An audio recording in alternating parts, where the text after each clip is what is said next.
आज पहिलीच मीटिंग झाली, काय विषय घेतले, काय सांगा?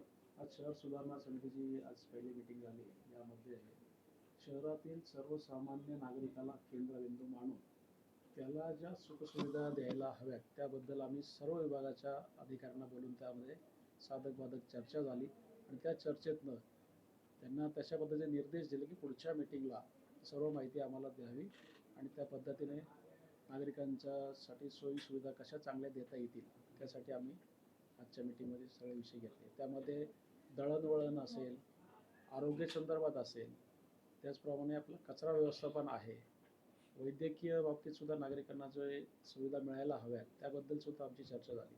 अशा अनेक विषयांना आज हात घातला गेला आणि सर्वसामान्य नागरिकांसाठी जास्तीत जास्त कसं आपल्याला सुविधा देता येतील याच्यावरती आम्ही काम केलेलं आहे. त्याच्यावर ECMC कॉलनीतले जे जीर्ण झालेल्या ज्या इमारती आहेत, महापालिकेचे अनेक कर्मचारी त्यामध्ये राहतात. आज त्यांचा त्या जीर्ण झालेल्या इमारतींमुळे आज त्यांचा जीव तिथे धोक्यात आहे म्हटलं तरी वावगं होणार नाही. तर त्यांचं सुद्धा अशा ज्या शहरामध्ये जीर्ण झालेल्या ज्या इमारती आहेत त्यांच्यासाठी सुद्धा योग्य प्रकारचे काही आपल्याला राबवता येईल का स्कीम आणि त्यांचं कसं पुनर्वसन करता येईल याबद्दल सुद्धा माहिती आम्ही सर्व मागितली आहे. त्याचप्रमाणे आपला महानगरपालिकेचा प्रपोज DP जो आलेला आहे, नियोजित विकास आराखडा, त्याच्यावरती अजून जवळजवळ 55,000 ते 58,000 सूचना हरकती आलेल्या होत्या. त्यामध्ये कुठल्याही लोकांना अजून त्याच्यावरती सुनावणी झालेली नाही. ती सुनावणी ताबडतोब होण्यासाठी आपल्याकडच्या अधिकाऱ्यांची जी काही नेमणूक करायची असेल किंवा आपल्या सदस्यांची नेमणूक करायची करण्यात यावी आणि लोकांना लवकरात लवकर विकास आराखडा जो तो फायनल करण्याच्या दृष्टीने पाऊल उचलण्यात यावी अशाही आम्ही त्यांना सूचना केलेल्या आहेत. डॉक्टर साहेब, तुमचा आवडीचे विषय समिती काय मांडले तुम्ही आज विषय? एकंदरीतच पिंपरी चिंचवड महानगरपालिकेचे जे रहिवासी आहेत त्यांच्या ज्या सर्व अडचणी असतात त्याच्याबद्दलचा उहापोह आम्ही जवळजवळ केला. त्यामध्ये आरोग्य असेल, पार्किंग व्यवस्था असेल, जे रस्त्याचे जे बॉटल नेकिंग झाले काही ठिकाणी त्याच्याबद्दलची जी माहिती आहे त्याच्याबद्दलच्या समस्यांची मांडणी आम्ही तिथे केलेली आहे. शिवाय एक जशा विषय समित्या आहेत तशीच एक आरोग्य व वैद्यकीय समिती देखील असावी याबद्दलचा ठराव मंजूर करण्यात आला. त्याला सूचना मी मांडली आणि अनुमोदन डॉक्टर वैशालीताई गोडेकर यांनी दिली व माननीय सभापतींनी ते मान्य केले आणि तसा तो ठराव मंजूर करण्यात आला आहे व तशा समितीची रचना आणि त्याच्या पुढचे जी कार्यवाही आहे ती करून महासभेकडे पाठवण्याचा निर्णय घेऊन तसा ठराव मंजूर करण्यात आला. याबरोबरच बाकीचेही बरेच म्हणजे जे मोशीमधला जो घनकचऱ्याचं जे नियोजन आहे त्याच्याबद्दलचा जो वेस्ट टू एनर्जी प्रोजेक्ट आहे त्याचा जो पुढचा टप्पा जो आता नियोजित करण्यात आलेला आहे त्याच्याबद्दलची माहिती घेऊन तिथे सगळ्या समितीच्या वतीने एक व्हिजिट करण्यात यावी असं सुद्धा आम्ही ठरवण्यात आलेलं आहे. तुम्ही अनुभवी नगरसेवक आहात आणि या समितीवर आलात, तुमच्या डोक्यातली संकल्पना काय? खरं तर जो आपल्याला मागील 5-6 वर्षापासून भेडसावत होता जो प्रश्न आहे रेड झोन, 2008ची रेड झोनची हद्द कायम करण्यासाठी आत्तापर्यंत 4-5 वर्ष आले प्रशासन काळामध्ये प्रशासनाने काहीच काम केलेलं नाही. ज्यावेळी 2022-23च्या आसपास ऑक्टोबर महिन्यामध्ये महेशदादा लांडगे यांच्या माध्यमातून कलेक्टरकडे मीटिंग लावली गेली.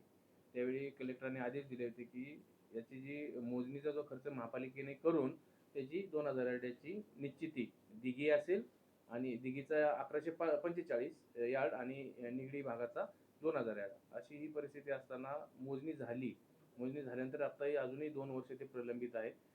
याच्यामध्ये असा प्रॉब्लेम आहे की तो नकाशा कोणी प्रसिद्ध करायचा, त्याच्यामुळे टोलाटोली चालू आहे. एकतर कलेक्टर म्हणतात महापालिकेने करावं, महापालिका म्हणते की कलेक्टरने करावं. त्या केसमध्ये अजून त्याला डिफेन्सची परवानगी राहिलेली आहे. त्याच्यामुळे आज जी बातमी आली रेड झोन नकाशा प्रसिद्ध करण्यासाठी लवकरात लवकर होईल, परंतु अजून डिफेन्सची परवानगी राहिलेली आहे. त्या संदर्भात आज आम्ही आमचे सभापती संजय नाना काटे यांना विनंती केली की आपण या संदर्भात आयुक्तांशी चर्चा करून पुढे लवकरात लवकर कलेक्टरांकडे बैठक लावून या नकाशाबाबत आपण योग्य ते कारवाई करून नागरिकांना आणि जो रेडियस आहे 2008चा चिखली, तळवडे, निगडी, प्राधिकरण याच्यामध्ये नागरिकांना दिलासा मिळावा की माझं घर नक्की 2008 मध्ये आहे की नाही. म्हणजे कागदी तलवार म्हणजे रेड झोन आहे तर आहे 100%. महापालिका फक्त त्याची हद्द कायम ही 2000 यार्डच्या बाहेर आहे, की मला पुढे भविष्यामध्ये बांधकाम परवानगी असेल, शैक्षणिक कर्ज असेल, या संदर्भात नागरिकांना त्याबाबत दिलासा मिळणार आहे. असे सेक्टर नंबर 21 असेल, 22 असेल, 23, 24, कृष्णानगरचा काही भाग असेल, जवळजवळ 3-3.500 घरांना आमच्या या निगडी भागातील परिसरांना दिलासा मिळणार आहे. त्याच वर्ग क्रमांक 4 मधले ते कर्मचारी आहेत आणि आपले जीवाभावाचे सगळे शहरामध्ये साफसफाईचे कामं करत असतात, त्यांचे ते नातेवाईक सर्व त्या ठिकाणी राहतात. तर त्यांच्या आरोग्याचा आणि जीवाचा धोका भविष्यात निर्माण होऊ नये म्हणून आम्ही त्या संदर्भात आज साधं चर्चा केली आणि डॉक्टर साहेबांनी सांगितलंच की वेस्ट टू एनर्जी बरोबर बायोमायनिंग असेल, त्या ठिकाणी जे आता जो पहिला टप्पा झाला आहे तो दुसरा टप्पा कसा कार्यान्वित आणि कसा लवकर होईल, जेणेकरून आपल्या शहरातील जो कचरा आहे तो एकाच ठिकाणी साचवून त्याचं प्रक्रिया केली गेली पाहिजे. कारण त्याचा प्रश्न कशा प्रकारे मार्गी लावावा? रिझल्टचा सर्वे तर झालेला आहे. ते सर्वे झालेला असल्या कारण त्या सर्वे जर समोर आल्यानंतर भोसरीची 1185 यार्डची ती लिमिट आहे आणि भोसरी बिगे मॅगझिन त्याला बोललं जातं आणि इकडे चिखली तळवडेला जो आहे तो देऊळ रोड डेपोचा ऑर्डर केलेला आहे. तो सुद्धा जो काय 2000 यार्डाचा आहे, त्या दोन्हीमध्ये त्यांनी नोटिफिकेशन काय काढलेलं आहे आणि जागेवरती इम्प्लिमेंटेशन जे केलेलं आहे कार्यवाही ती नेमकी काय आहे, त्याच्यात तफावत आहे हे सुद्धा तपासलं गेलं पाहिजे. कारण ज्यावेळेस विकास आराखडा प्रसिद्ध झाला होता आता प्रपोज डीपी प्लॅन, त्यामध्ये मी सूचना हरकती देत असताना भोसरीचा याचाही दिलेला आहे की त्यामध्ये त्यांनी नोटिफिकेशन काढताना जो डिफेन्स ॲक्ट आहे 1903चा त्यामध्ये 7A प्रमाणे नोटिफिकेशन झालेलं आहे आणि जागेवरती कारवाई जी झाली ती 7C प्रमाणे.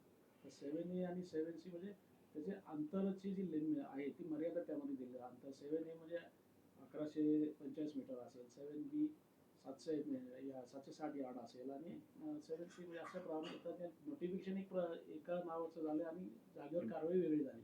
त्या दोन्हीची